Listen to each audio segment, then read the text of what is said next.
Un arbre isolé, posé et enraciné sur un rocher de grande taille, et derrière lequel est visible un nuage sombre et menaçant.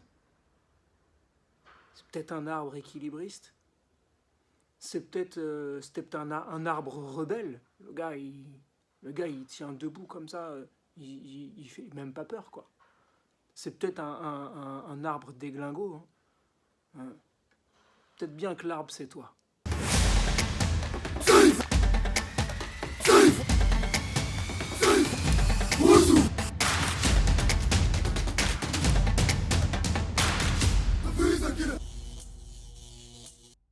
Chères sœurs, chers frères de notre merveilleuse planète Terre, lumière pour toi. On se retrouve enfin. Ça fait quelque temps que j'avais pas fait de vidéo sur YouTube, un mois en fait, hein. Y a beaucoup de choses à gérer entre les énergies de la rentrée et dans le dojo, plus les revirements de situation et tout ce que ça implique en termes d'organisation, de réorganisation. Vous avez bien dû le voir aussi, hein, pour vous en ce qui vous concerne. Donc j'ai mis l'accent sur d'autres choses, mais voilà, même aujourd'hui, vous voyez, je poste la vidéo le jour de la nouvelle lune. C'est pas grave, au moins on reste connecté. Il y a beaucoup de choses à dire, il y a beaucoup de choses à mettre en avant et à mettre en lumière. Donc je suis content de vous retrouver, quoi, vraiment. Il y a une configuration énergétique bien spécifique. Le degré symbolique que je viens de vous donner, vous voyez qu'il est vibratoirement. N'essayez pas de comprendre les symboles, juste de ressentir ce qu'il y a, ce que ça vous fait, cette ambiance d'un arbre posé sur un rocher. Voilà, il est équilibré sur ce rocher, il a poussé malgré tout là-dessus sur un rocher de taille, et derrière au loin on voit un nuage gris sombre et un peu menaçant, quoi, qui est en train de s'approcher.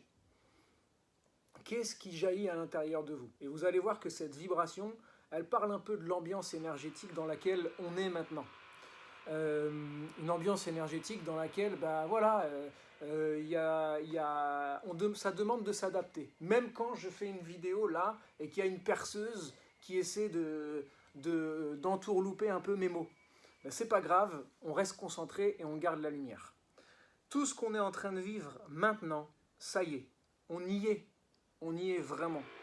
Tout ce qu'on entendait, tout ce qu'on entendait depuis tout le début de l'année, on savait, voilà, moi je côtoie beaucoup de personnes qui travaillent dans l'énergétique, des médiums, tout ça, et puis tout le monde parlait de la fin de l'année, et moi astrologiquement parlant, même avec mon enseignant d'astro, on a beaucoup travaillé dessus, on savait qu'il se passait quelque chose octobre-novembre, par rapport à ce que je vais vous dire là.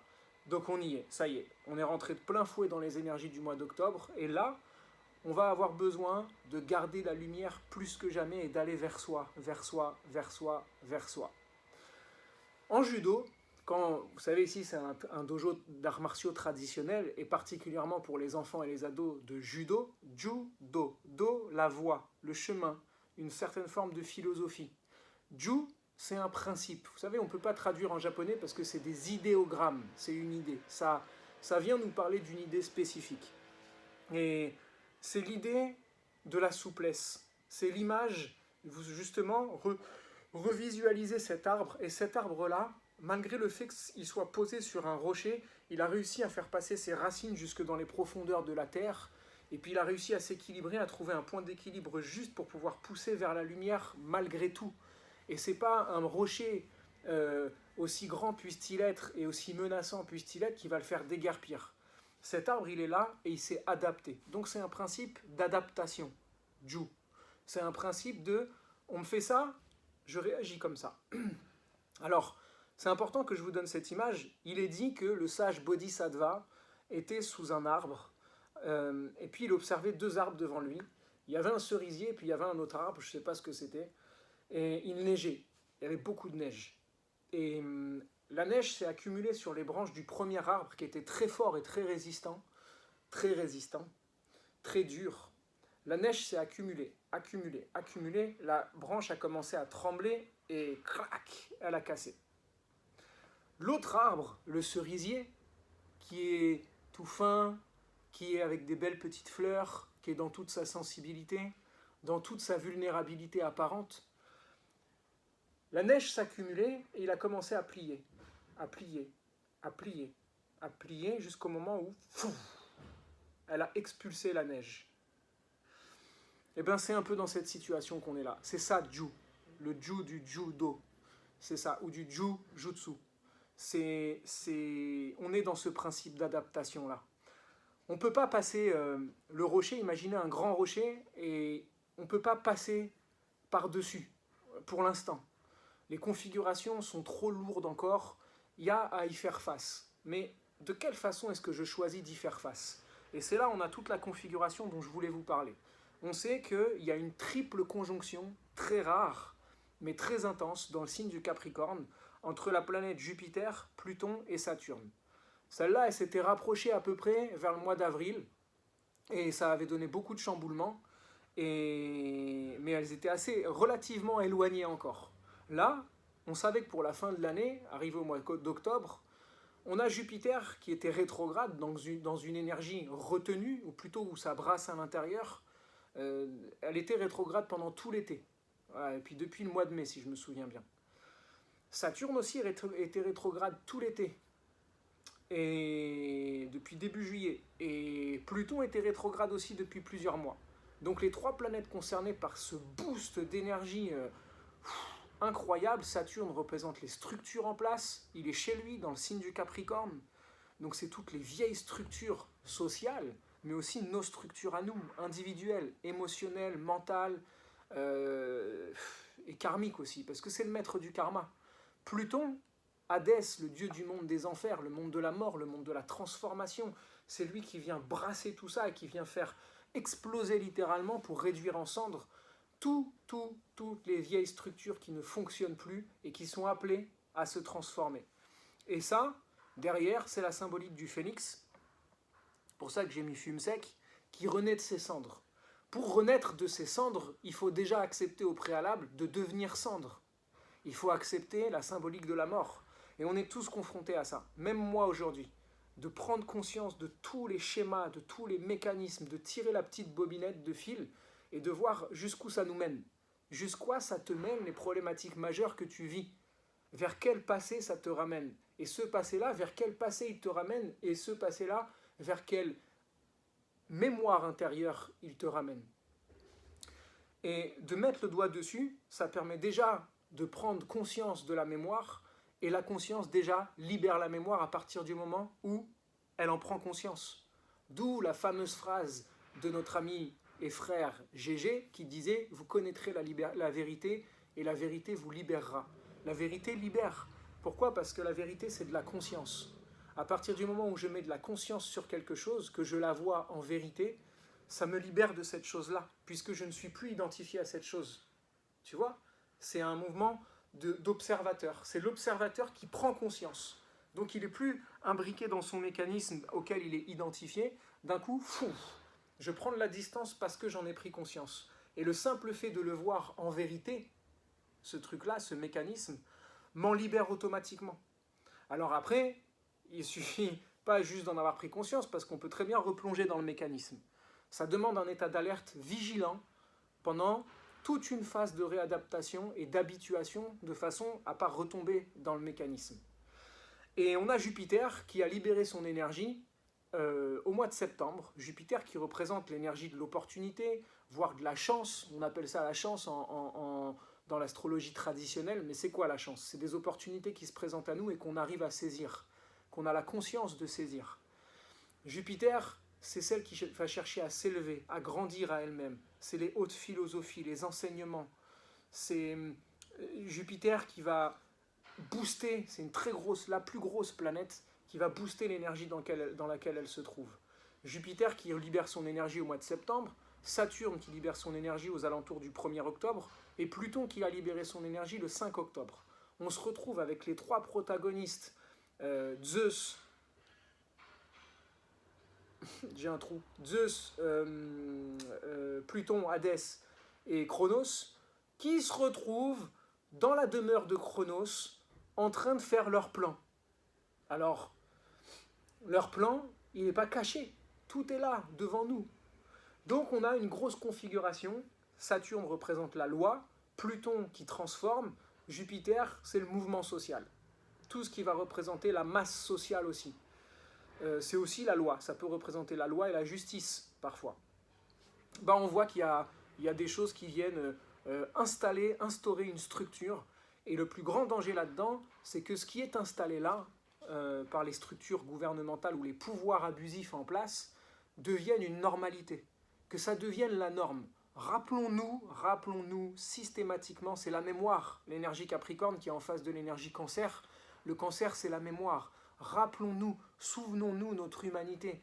On n'est pas des individus robotiques qui sommes faits pour vivre cloisonnés chez eux, avec des masques. Le visage représente l'identité de quelqu'un, son unicité.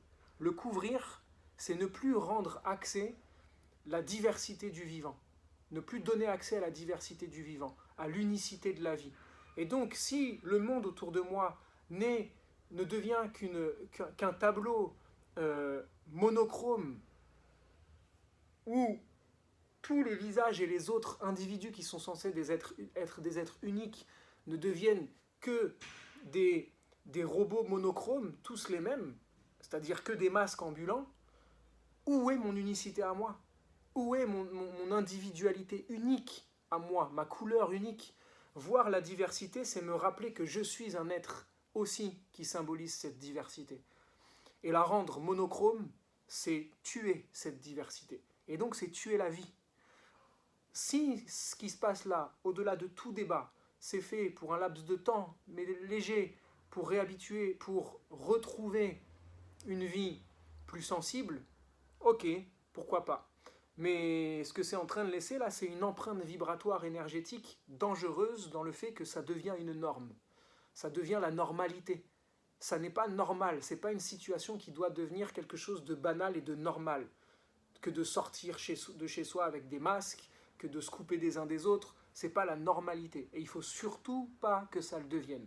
Sinon, la vie à l'intérieur de soi, au-delà de notre mental et de notre ego ultra intelligent, qui a toutes les vérités du monde, moi compris, va pouvoir bien se raconter, il y a un truc bien plus puissant que nous, c'est la vie à l'intérieur. Et la vie à l'intérieur, c'est un arbre qui pousse même sur un rocher. Point barre. Et c'est un arbre qui continuera de pousser, quand bien même le nuage le plus dangereux et le plus sombre et le plus terrifiant se rapprochera de lui. Il restera là, l'arbre, et il restera là, prestigieux, symbolisant la vie qui pousse à travers tout. Judo, la voie de l'adaptation. Donc, toute cette grande configuration dans l'énergie Capricorne, elle se retrouve au carré de la nouvelle lune en balance. Ah, la nouvelle lune en balance, l'énergie de l'automne, c'est le moment où on se fait du bien, la balance. C'est le moment où on va penser à nos besoins. C'est le moment où on va respirer, méditer, faire du yoga, du tai chi, aller marcher dans la nature, se retrouver les uns les autres, s'aimer, partager, faire des cercles de parole, échanger, diffuser des idées qui vont faire du bien les uns aux autres. On est dans l'énergie qui va se faire du bien avant d'entamer la descente. Dans quelques jours arrive le soleil dans l'énergie Scorpion, la descente aux enfers. Les enfers, c'est le monde des tripes. C'est là où on va commencer à rentrer dans quelque chose de bien plus sérieux. On rentre dans l'énergie du véritable confinement annuel, qui est le moment de l'hiver où on va se confiner à l'intérieur pour aller se rebrancher à la lumière, se régénérer à l'intérieur. C'est pour ça que l'apogée de ça, c'est le moment de Noël, où dans ce sentiment d'isolement, parce qu'on se sent seul quand on doit aller à l'intérieur, on a installé une fête magnifique qui est Noël, où normalement on se retrouve en famille pour se tenir chaud les uns les autres et s'aimer dans ce grand moment de rencontre intérieure avec la lumière intérieure qui s'est retirée du monde de la matière et on retourne vers le monde de l'esprit. Bon là il est précieux ce moment d'énergie balance, sauf que ce moment d'énergie balance où on aurait besoin d'être les uns avec les autres et de s'aimer, de partager avant l'arrivée du soleil dans le Scorpion, il y a un carré avec toutes les installations structurelles, gouvernementales, des lois restrictives qui viennent nous empêcher de le faire. Et en face, on a Mars, qui se retrouve lui aussi en carré, une énergie de défi avec ce qui se passe, ça réveille des colères, ça réveille de la violence intérieure, ça réveille, j'ai envie de brandir mon épée et de partir au combat, et c'est en opposition avec la balance, parce que la balance, elle déteste les conflits. On est dans un mois où normalement l'ambiance universelle serait d'être à la cool et de respirer. Et là, on a des énergies confrontantes qui viennent nous faire sortir l'épée. C'est pas du tout le mois de l'épée. N'empêche qu'elle est là. C'est-à-dire le thème, il est quand même là. Hein. Quoi qu'il se passe sur la planète Terre, le thème, il est quand même là. Donc les énergies ambiantes sont ce qu'elles sont. Et se syntoniser à ça, c'est s'harmoniser au potentiel le plus lumineux que ça puisse nous présenter. Ok, tout ce qui se passe extérieurement n'est que le reflet de toute la déstructuration, de tout le pouvoir abusif, de tout le diktat que nous nous infligeons à nous-mêmes et qui nous rebelle. En quoi est-ce que je m'étouffe? En quoi est-ce que je ne suis pas à l'écoute de mes besoins? En quoi est-ce que je me coupe du vivant? En quoi est-ce que je ne prends pas en considération mes besoins véritables de la vie en moi? En quoi est-ce que je ne suis pas à l'écoute de mes colères et de mes violences qui sont là pour me dire « Écoute-moi, j'ai quelque chose à te dire. J'ai quelque chose à te dire qui va te faire souvenir de tes véritables besoins. » Parce qu'on n'a pas besoin des gouvernements ou des lois pour nous taper dessus et pour nous mettre des mesures restrictives. Nous-mêmes, nous sommes en restriction de vie à travers notre rythme, à travers notre coupure du vivant, notre coupure de l'univers, à travers nos écrans, à travers nos rythmes de vie, mais moi inclus, encore une fois. Et c'est pour ça que ce moment-là est un moment unique pour se dire, il se passe ça en fait, en quoi ce monde-là n'est que le théâtre, du véritable théâtre qui est la scène intérieure. Qu'est-ce qui se joue en moi à travers tout ça? Qu'est-ce que ça raconte? En quoi est-ce que je peux encore plus aller, lech lecha, aller vers moi, encore plus, encore plus, encore plus, à la rencontre de qui je suis? Et qui je suis, ça passe par l'écoute de mes sentiments, de mes émotions, de leur redonner une juste place. Alors, on peut avoir un tiraillement entre une énergie de colère qui veut agir dans l'urgence, il faut faire vite, et une énergie balance qui est à la cool. Comment est-ce qu'on peut mettre de ce Mars à côté du Soleil et dire « Et si, dans mon côté à la cool, je pouvais gérer tranquillement dans cet état d'être tranquille mes objectifs, mes urgences, tout ce que j'ai à faire en fait, mes actions à mener. Et comment dans mes actions à mener dans l'urgence, je peux y mettre un peu du cool, du bien-être, d'être à l'écoute de moi-même à travers tout ça aussi. Et puis de tempérer les choses. Il y a peut-être des actions que je n'ai pas besoin de mener parce qu'en fait, juste, j'en ai pas envie. Et dans cette grande épreuve, parce qu'il s'agit d'une grande épreuve, un grand travail qui est devant nous, et rappelez-vous des 12 travaux d'Hercule, c'est des travaux initiatiques. On est en train de vivre une initiation générale, globale. Et mon enseignant d'astro, lui, parle d'une grande muraille. Il y a une grande muraille devant nous. Ben là, on a 3 solutions. La première, ça va être soit de se laisser emporter, cette muraille, elle est dans l'eau et on est dans les vagues, et on se laisse emporter dans les vagues et dans les courants, c'est la panique, et on se fait projeter contre la muraille, et c'est la panique, et on est pris dans ce rythme d'émotion. Et là, on perd le flux de vie. La deuxième, c'est, ok, je vais aller sous l'eau, sous les gros courants de surface, puis je vais aller nager avec les dauphins, puis je vais aller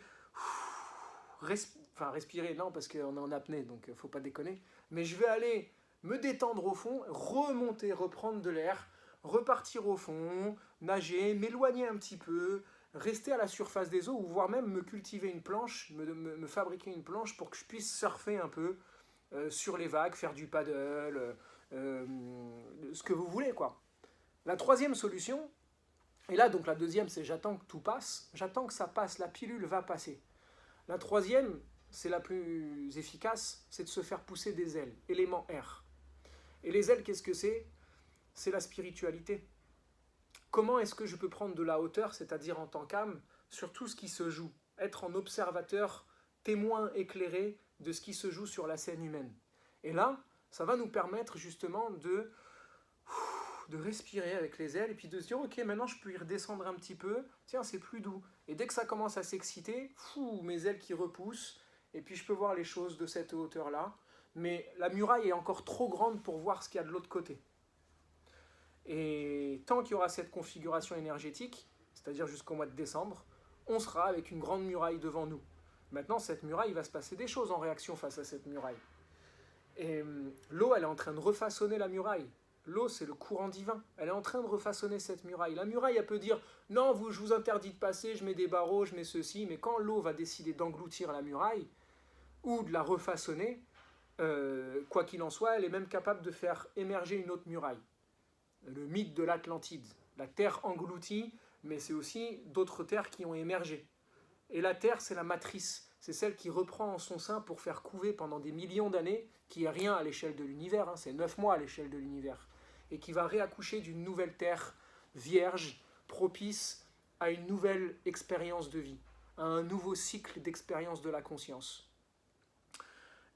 Les ailes, c'est quoi? C'est la spiritualité. C'est ta pratique spirituelle, ton tai chi, ton qigong, ta reliance au monde spirituel, tes prières, ton yoga, tes méditations, ton art, quel qu'il soit, c'est ça les ailes. Et là, on a tous un rôle à jouer. Tout le monde a un rôle à jouer auquel il est appelé autour de cette configuration actuelle. Et tous les rôles sont légitimes. Il n'y a pas une question de camp ou de dualité. Retrouvons l'unité. Tout ça, c'est en train d'œuvrer à une évolution de la conscience. Et chacun doit être à l'écoute de son rôle. Il y en a qui vont être faits pour aller manifester, appeler à ça, taper des pieds, crier. Il y en a qui vont être appelés à juste aller pratiquer leur art dans leur coin. Il y en a qui vont être appelés juste à prendre de la distance et à cultiver un état d'être serein et équilibré. Et il n'y en a aucun qui est plus dans le mérite que les autres. Ça demande autant d'engagement et autant de travail intérieur dans tous les domaines, dans tous les appels de rôle qu'on aurait à jouer là-dedans. On a, avec la symbolique de la balance, qui est l'énergie de l'archange Michael, c'est l'archange de la justice, c'est celui qui va trancher. C'est celui qui va trancher quoi? Pourfendre le dragon, les liens karmiques. Et l'énergie de la balance, on la trouve sur les frontons de justice, avec, c'est une femme en plus, qui a les yeux bandés, l'impartialité, avec une épée d'un côté et la balance de l'autre. La balance, elle est équilibrée. Donc c'est en lien avec la loi, la balance. Pas pour rien que Saturne, qui représente la loi, est exalté dans le signe de la balance. La balance, ce mois de la balance va nous interroger sur quels sont mes besoins, où sont mes valeurs et à quelle loi je décide de répondre. Pas à quelle loi je décide de me soumettre. À quelle loi, quelle est l'autorité à laquelle je me soumets? Est-ce que c'est l'autorité gouvernementale, terrestre, humaine, et les lois, quelles qu'elles soient, qui me sont imposées? Ou est-ce que c'est une loi beaucoup plus universelle, beaucoup plus intérieure du coup? Quelles sont mes lois, quelles sont mes valeurs, et comment je décide de me plier uniquement à ces valeurs-là et non pas à me soumettre à des valeurs extérieures? Quelles sont tes valeurs? Quelles sont tes lois à toi? Et en général, on rechigne un peu à faire ce travail parce que ça re-responsabilise. La liberté va de pair avec la responsabilité. Quelqu'un qui veut être libre sans être responsable, il n'est pas libre. Quelqu'un qui veut être responsable sans être libre ne peut pas être responsable. Si je veux être responsable, il faut que je puisse jouir d'un champ de liberté qui me permette de mettre en pratique ma responsabilité, ma compétence de responsabilité. Si je veux être quelqu'un de libre, il faut que j'ai la notion de responsabilité. Ma liberté, elle engendre quoi en fait? Qu'est-ce qu'elle nourrit? Elle questionne. Elle vient demander un axe, une rigueur. Saturne en balance. Donc pour cette nouvelle lune, interrogeons-nous sur nos valeurs. L'échelle des valeurs. Quelles sont tes valeurs dans le couple, dans ta façon de vivre, dans ta façon de t'exprimer, dans ton travail, dans ton rapport avec les autres? Et comment est-ce qu'on partage? Comment on va partager tout ça? C'est un grand moment. Vénus, elle n'est pas chez elle, Vénus, hein, elle est en Vierge. Donc on est limité. La Vierge, elle limite, elle est pudeur, on n'ose pas. Puis en plus, pour des questions de santé, partager.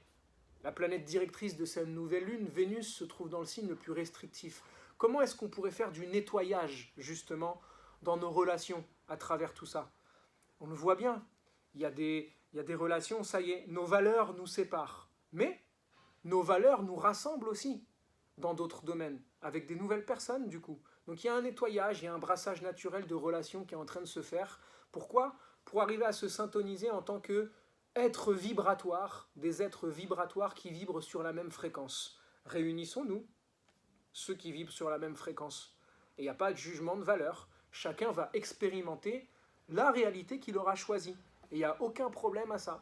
S'il y en a que ça chante et pour qui c'est nécessaire de vivre dans une réalité restrictive, dans laquelle les libertés, c'est un gouvernement ou une autorité extérieure qui vient dicter la façon de vivre, ok, parfait. C'est là où on en est pour pouvoir évoluer. Mais il y en a qui sont dans un souci ou dans une rigueur de souveraineté. Et cette souveraineté-là, elle implique la responsabilité pour pouvoir jouir d'une liberté de co-créateur. Et ça demande une grande responsabilité de co-créer. Hein. Ça peut même faire peur. C'est un peu la symbolique de l'esclave qui souffre, mais qui, à partir du moment où on rend la liberté, en fait, il se rend compte qu'il jouissait quand même d'un certain confort dans sa cage. Et donc, il préfère retourner dans la cage. Il y a un peu cette symbolique-là. Bon, ça brasse. Même au niveau cellulaire, il y a une restructuration, Pluton, il y a une restructuration de tout ce qui vibre dans nos cellules. C'est en train de se restructurer. Toute la mémoire cellulaire des humains et du vivant, en fait, est en train de se restructurer. On a Uranus qui tire tout le thème. Bon, le grand réformateur. Mais quelles sont les réformes? Pas les réformes du gouvernement. Hein. Il y a une réforme bien plus importante que ça. Hein. Il y a un nouveau paradigme qui est en train de se mettre en place dans la conscience humaine sur cette magnifique planète Terre. Une magnifique planète qui est une œuvre incroyable de diversité du vivant. Un champ d'expérience unique. Et derrière la muraille, dont je vous parlais tout à l'heure, il y a un chemin potentiel. Au mois de décembre, on commencera à voir ce qu'il y a derrière la muraille, et on sait déjà qu'on peut se projeter en conscience derrière la muraille. Une fois que j'aurai passé la muraille, ou si je m'amuse à aller la projeter en conscience, quelle est la réalité que j'ai envie de vivre derrière cette muraille? Et rien que le fait déjà de se projeter en conscience derrière la muraille, le fait de créer dans les mondes subtils des nouveaux paradigmes va aider à ça. Si on s'imagine le pire, c'est ce qu'on est en train de créer dans les mondes subtils derrière la muraille. Donc, ceux qui ont l'habitude de travailler énergétiquement dans les mondes subtils, c'est le moment de créer le derrière la muraille de la façon la plus lumineuse possible. Donc voilà les axes de travail pour cette nouvelle lune en balance. Vous voyez, c'est dense. Gardons la lumière. La lumière, c'est le moment de trancher dans tout ce qui, à l'intérieur de nous empêche, nous soumet, nous fait peur. Par quoi est-ce qu'on est tenu par les couilles? En gros, c'est ça, l'histoire. Qu'est-ce qui nous retient, là où ça fait mal, qui nous empêche de passer vers notre souveraineté, vers notre humanité, vers notre lumière, vers le divin en soi, vers le soi, pour aller vers un futur tellement plus lumineux? Qu'est-ce qui encore nous fait peur et nous retient? Quels sont les mécanismes? On est tous concernés par ce qui se passe. Hein. C'est pour ça que se battre contre l'extérieur ne résoudra rien. Mais juste, c'est une révolution vénusienne. Une révolution du féminin sacré, qui ne concerne pas que les femmes, qui concerne nous aussi. Comment je me remets à être à l'écoute et à partager déjà avec moi-même, dans mon être véritable, authentique. Si je suis capable de le faire avec moi-même, je me retrouve capable de le faire avec les autres. Il y a une révolution, demain, ils renversent le gouvernement, ils prennent l'Élysée, et après? Et alors? C'est quoi la solution derrière? C'est quoi le plan? Donc c'est bien un travail individuel qui est appelé à faire. Laissons-nous emporter dans la grande vague de la foi, et c'est bien plus facile à dire qu'à faire, mais n'empêche que on y est.